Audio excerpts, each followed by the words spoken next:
Right. I do want to make sure we get to that Cori Bush audio, because I think her win is fantastic and it makes me very happy. I mean, she was Justice Dem's first project, I guess you can say, in terms of trying to elect a upstart progressive to Congress by taking on an establishment Democrat. And Brandon, you have any of those clips? That clip, excuse me. Yeah, do you want to pick one? 6 or 7? You pick, Jamie. 5 or 6. Me? Oh, I don't have the sound sheet in front of me right now. That's why. I don't know, 6. I got dealer's.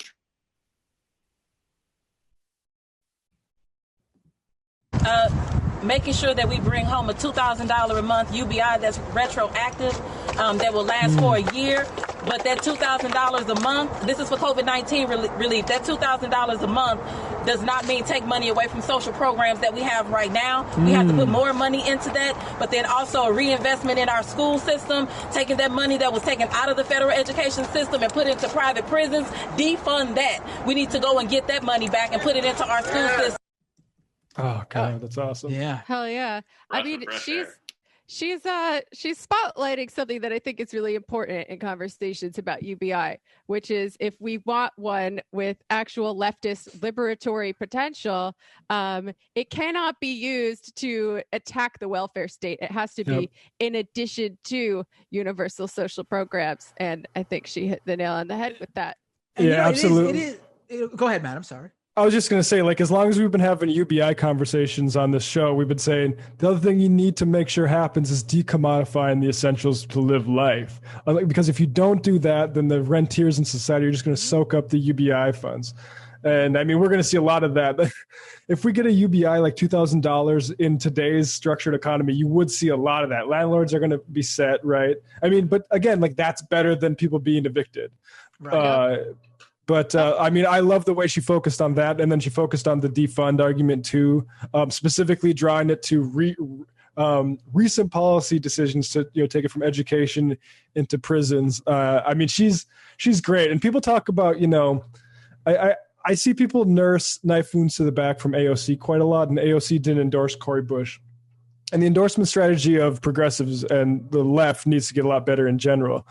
But if you want to make AOC better, having someone like Cori Bush in there is going to do a lot more than your tweets are, because someone that can take better positions in AOC, or like the better candidates we have in there, the better the ones that we already have in there are going to perform.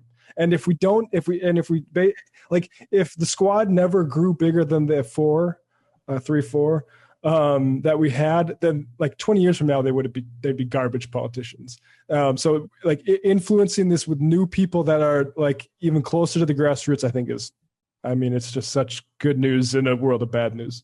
Right. I mean, the squad is growing. I mean, we got Cori Bush, we got Jamal Bowman, Mary Newman, I think, I think that's her name, right? Marie Newman. Yep. And who else? I mean, I guess you could count some people who've been in Congress even before there was an official squad, like Rep.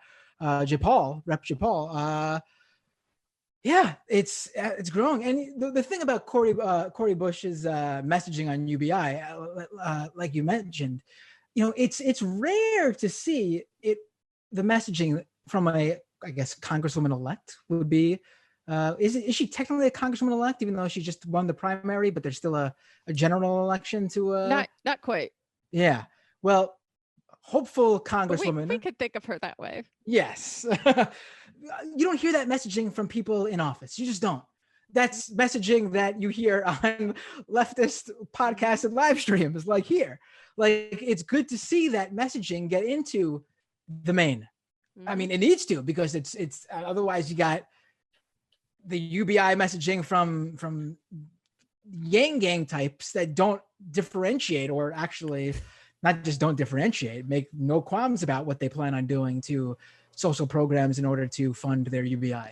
That's right. And I would not be surprised if Cori Bush knew some of the history of the welfare rights movement and the connection between the struggle for a universal basic income and the struggle against white supremacy, against patriarchy, against capitalism, against all these things, and the idea of the welfare state and of a universal basic income as a universal strike fund that increases worker power and has been shown to, like, at the height of it in the 1960s. So I cannot wait to hear more from her and see what she does. Right, exactly. And the other thing is remember when Pelosi said the thing about, there are only 4 votes? And what was infuriating about that is, they represent the desires of a lot more than that in this country among the people. But on a fundamental level, it was true.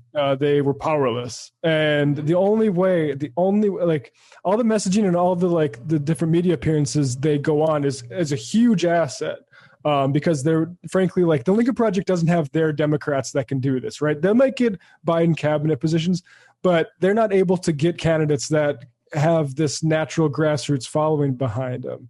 Mm-hmm. And I don't know, it's just unexpected news, I guess, going into this, which is, it just seemed like we were getting hit with crap for a while. So